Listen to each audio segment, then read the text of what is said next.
شو قلت لك ما راح تسجل يا عيني ويا زين اللهجة. هدف ثاني يسجل عن طريق اللاعب يوسف كلفة. شوف التسديدة القوية المركزة، ضربت في الأرض وسكنت المرمى بقوتها وبدقتها. 2 مقابل لا شيء. الأهلي فعل كل شيء لكن الجيش استطاع يعني يتركها او بمعنى اخر وصلت ليوسف كلفة. يوسف والعرضيه او المرور المنتظر. يا سلام، لكن سدد في المرمى. يا جماعه لعيب لكن اليد الواحده لا تصفر. شوف اللقطه. هذه الكره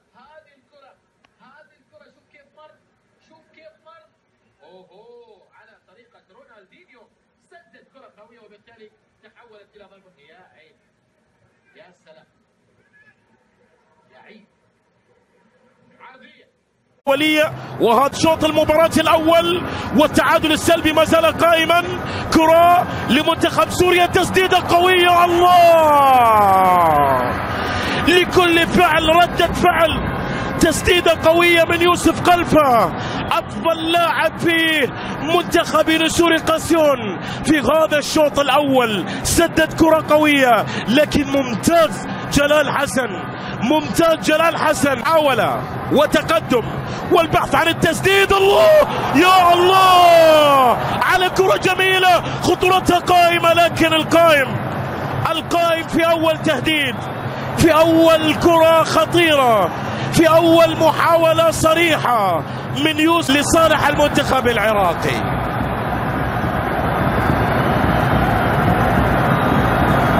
انطلاقة كانت سريعة لكن شوف الإعادة لهذه الكرة وهذه التسديدة من مسافة بعيدة جدا، في كرة حقيقة خادعت حارس المرمى، وفي كرة من خلالها كان ممكن أن يعود المنتخب السوري لهذه المباراة. في منتصف الملعب، فراس في الجهة اليمين، فراس يتقدم، فراس يعيد الكرة مرة أخرى المواس، نقلة لنسور قاسيون، نقلة وتسديدة قوية لكن حارس المرمى يبعدها. المنتخب الضغط الهجومي لتخفيف العبء الدفاعي على مدافعي فريقه، لكن هنا هذا الهجوم يوسف قلفة والدخول داخل منطقة الجزاء، تحويل كرة، جول. كنت أتحدث لكم وأقول يوسف قلفة هو من يهندس وهو دينامو، وهو اللاعب الذي يشغل فريق الجيش في منطقة الوسط ويحول كرات رائعة وجميلة ودخول رائع وجميل. نشاهد يوسف قلفة من الناحية اليسرى والدخول بعد المحاورة وتمرير كرة إلى الأضوان.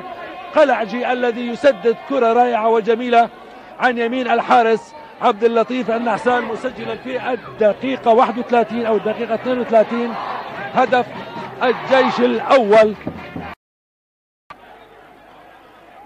الكرة باستحواذ مع يوسف قلفة من الناحية اليسرى.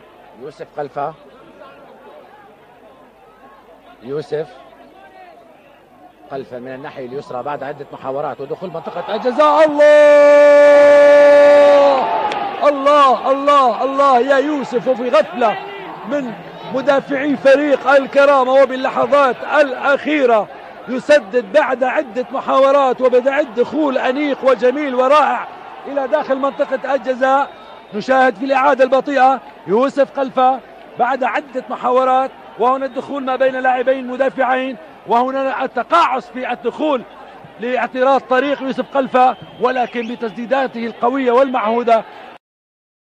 اللقطات التالية.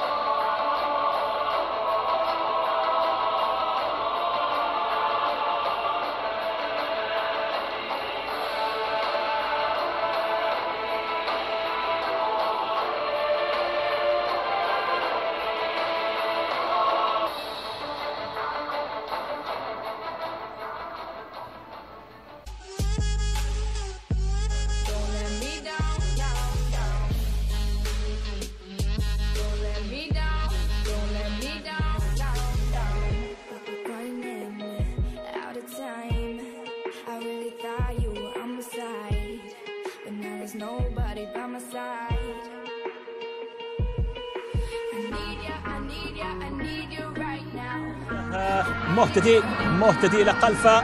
قلفة أمام العجان، قلفة يختار المراوغة، فنان مراوغ بارع ورائع على الحسين باتجاه يوسف قلفة. يا سلام عليك، لاعب هادئ، إمكانيات، ثقة ونظرة رائعة باتجاه المواس. كرة سريعة لمصلحة يوسف قلفة، هجوم سوري. يوسف مراوغة جميلة من يوسف قلفة، يحتفظ بكرته، ينتظر مساندة، وحيدا يتقدم. المساندة متأخرة بعض الشيء، راح ينقذ برأسية بارعة الكرة من أمام المرمى. قلفة، يوسف قلفة، انطلاقة وتقدم، لاعب مهاري. قلفة تمريرة ممتازة باتجاه المواس، والانطلاقة الخطيرة مرفقة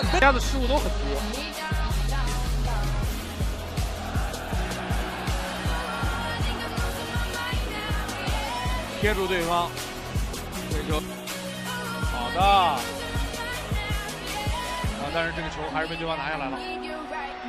中国队 الموعد في التوقيت المناسب، حاولت المراوغة من هناك أمام لاعبين، كرة تعود سورية، انطلاقة جميلة عن طريق الزاهر الميداني. الزاهر الميداني واصل احتفاظه بالكرة، الزاهر تمريرة ممتازة للمواس، انطلاقة سورية. 抵住对方。2号萨利赫自己带球往前，这脚球传的不错啊，小心！哎，危险呀！这个球压上的非常的快，前场已经形成了3打3，交回。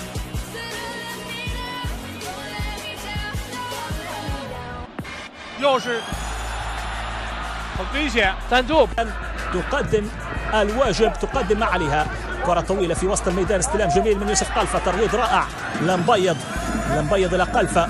قلفة مرة أخرى يحافظ على كرته، أعطى الكثير من الروعة والتوازن وسط الميدان. لمبيض يتقدم لمبيض. 只要能够战胜中国队，每人将会获得1000美元的奖金。看这个球。 في ملاعب ماليزيا مبدئيا التي تستقبل المنتخب السوري كأرض بديلة. هذه انطلاقة في وسط الميدان، يوسف قلفة، اللمسة قصيرة من قلفة.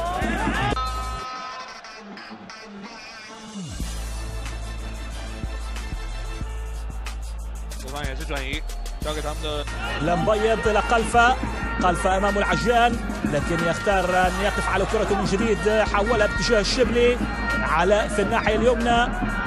还是把没有问题，中国队退守很快。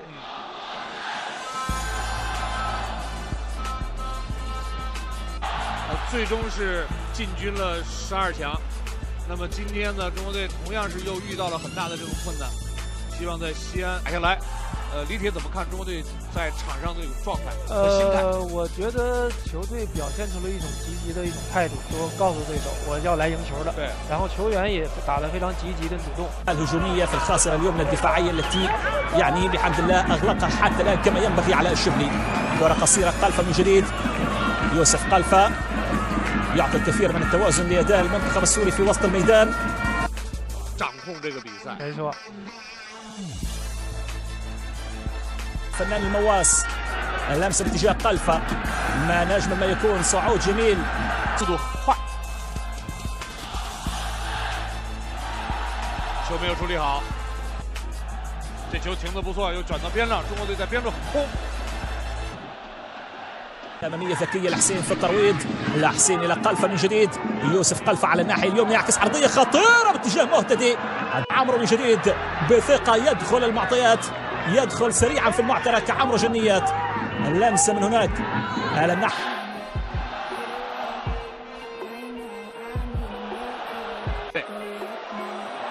凌空射门也没有打上，要小心这球。 ضعيفة ترتد لشبلي من جديد، شبلي أمامه قلفة يحتفظ بكرته، يبحث عن زاوية التصويب، لكن كثير من التوازن لخط الوسط خاصة في شوط المباراة الثاني. إمكانيات عالية، هدوء، نظرة ثاقبة كروية من قلفة كانت في لقاء اليوم. يترك المكان لأسامة أومري، أيضا واحد